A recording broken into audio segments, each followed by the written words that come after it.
Hello दोस्तों, स्वागत है आपका लास्ट नाइट की और एक हॉरर स्टोरी में। मैं हूँ अशराफुल और मैं आज आपको बताऊंगा राजस्थान के कोटा शहर की एक भूतिया हवेली के बारे में। ये हवेली राजा महाराजा के समय में बनी हुई थी, लेकिन पिछले 18 सालों से इस हवेली में आज तक कोई रहने के लिए नहीं आया था।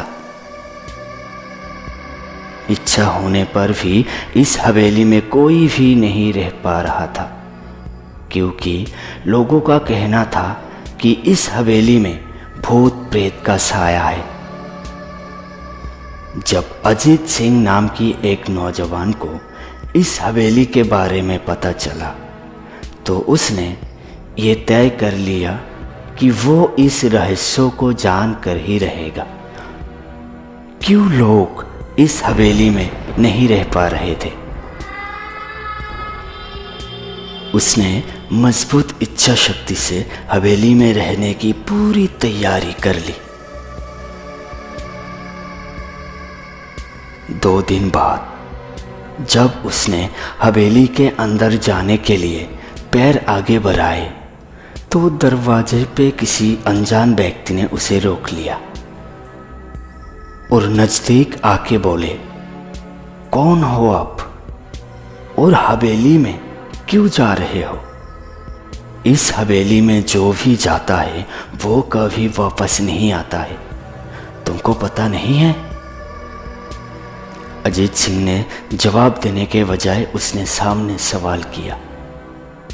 जी, आप कौन? उसने जवाब दिया, मेरा नाम अर्जुन सिंह है और मैं यही आसपास ही रहता हूँ। अजीत सिंह ने कहा, ओह अच्छा, मैंने सुना है कि ये एक भूतिया हवेली है और यहाँ कोई नहीं आ पाता है, इसलिए मैं इस हवेली में एक रात रुकने का फैसला किया है। अर्जुन सिंह ने कहा, जी हाँ, आपने सही सुना है और आप भी अंदर मत जाइए। मेरी माने तो आप भी वापस लौट जाइए, क्योंकि यहाँ बहुत खतरा है। यह सुनकर अजीत सिंह खुश हो गया, जैसे उन्हें कोई लॉटरी लग गई हो। अर्जुन सिंह ने उसकी खुशी को देखकर बोला, आप इतना खुश क्यों हो रहे हो? आपको तो भूत का नाम सुनकर डर जाना चाहिए था। अजीत सिंह ने मुस्कुराते हुए कहा, शायद आपको पता नहीं होगा कि मैं भूत प्रेत में काफी दिलचस्पी रखता हूं। अगर इस हवेली में भूत है तो मैं अंदर जरूर जाऊंगा और सारी सच्चाई का पता भी लगाऊंगा। इतना कहकर अजीत सिंह उस हवेली में चले गए। हवेली के अंदर एक अजीब सी सन्नाटा हो रहा था और बहुत ही डरवाना माहौल बना हुआ था। अजीत ने बड़ी हिम्मत जुटा के अपनी बैग को साइड पे रखा और हवेली के चारों ओर देखने लगा। चारों तरफ से अजीब सी आवाजें आने लगी। वो दिल में डर लेके बहुत हिम्मत जुटा के सारे रूम भी चेक कर लिया, लेकिन उसको कुछ भी नहीं दिखा। बाद में ड्राइंग रूम में जाके सोफे पर बैठ गया। उसने वहां बैठकर दारू के 2-4 पैग भी लगाया। वही अचानक उस रूम में लाइट का एक बल्ब चालू बंद होने लगा, लेकिन अजीत ने उस पर ध्यान ही नहीं दिया। थोड़ी देर बाद दूसरा बल्ब भी चालू बंद होने लगा।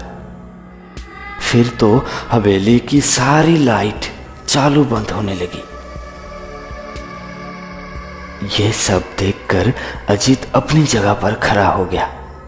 उसकी दिल की धड़कन बहुत तेज हो रहा था। वो अंदर से घबराया हुआ था। तभी अचानक से उसके सामने एक छोटा सा टेबल हवा में उड़ने लगा। करीबन 6 फुट हवा में ऊपर जाने के बाद गोल गोल घूमने लगा और बाद में अजीत की ओर तेजी से आने लगा।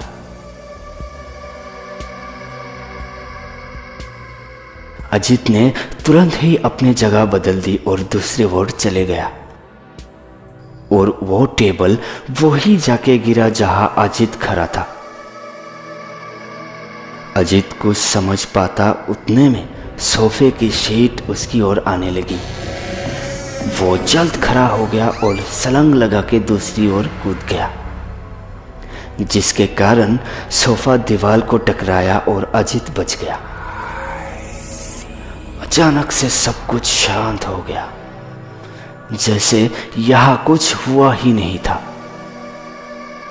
हवेली के अंदर एक अजीब सी सन्नाटा था।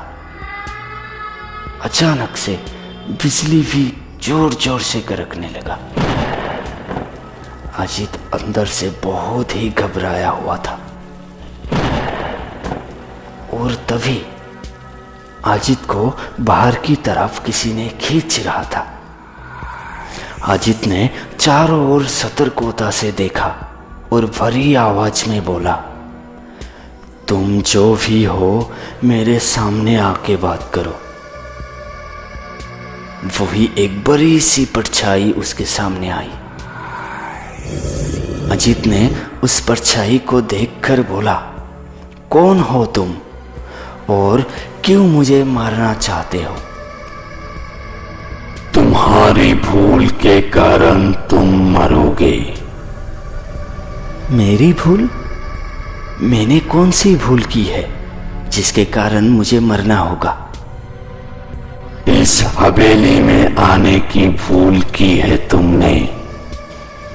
मैं किसी को भी इस हवेली में खुश नहीं देख सकता। लेकिन क्यों? मैंने आपका क्या बिगाड़ा है? आज से 18 साल पहले इस हवेली के मालिक ने मुझे यहीं पर मारकर दफना दिया था। मेरी कोई भी गलती नहीं थी, फिर भी मुझे खून कर दिया गया। इस कारण की वजह से मेरी आत्मा इस हवेली में भटकता रहता है। मैं किसी को भी इस हवेली में नहीं रहने दूंगा, क्योंकि इस हवेली में मेरा खून हुआ था। इस हवेली में जो भी रहने के लिए आएगा उसकी मौत पक्की। अजीत ने नम्रता से बोला, ठीक है, मुझे मार देना, लेकिन उससे पहले मेरा एक आखिरी ख्वाहिश जरूर पूरा कर देना। बोल, तेरी क्या ख्वाहिश है? अजीत ने कहा, मैं तुम्हें अपनी असली रूप में देखना चाहता हूं। ये मेरा आखिरी ख्वाहिश है। तुझे मरने से पहले ये तेरी आखिरी इच्छा जरूर पूरी करूंगा। और उस परछाई ने एक भयानक दर्दनाक सा रूप ले लिया। उसका चेहरा इतना भयानक था कि अजीत भी एक पल के लिए घबरा गया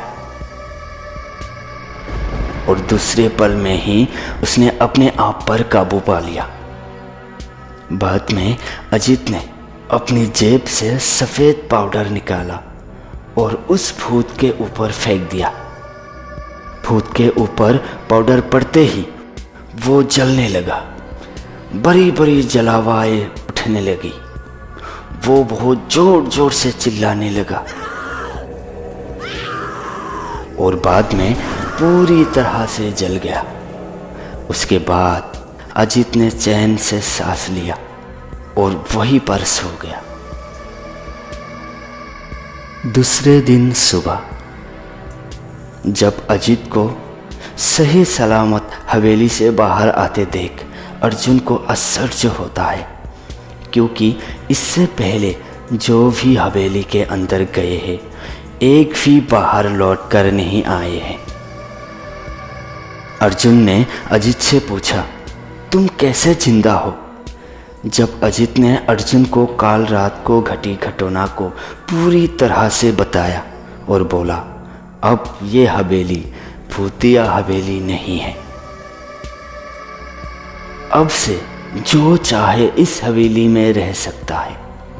थोड़ा सा मुस्कुराया और बोला, तुम भी रह सकते हो। ये बोलकर अजित चले गए।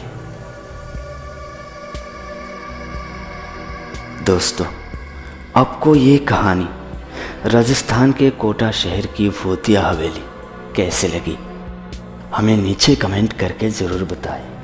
और अगर आप इसी तरह इंटरेस्टिंग हॉरर स्टोरी देखना चाहते हैं तो YouTube पर हमारे चैनल को ज़रूर सब्सक्राइब करें।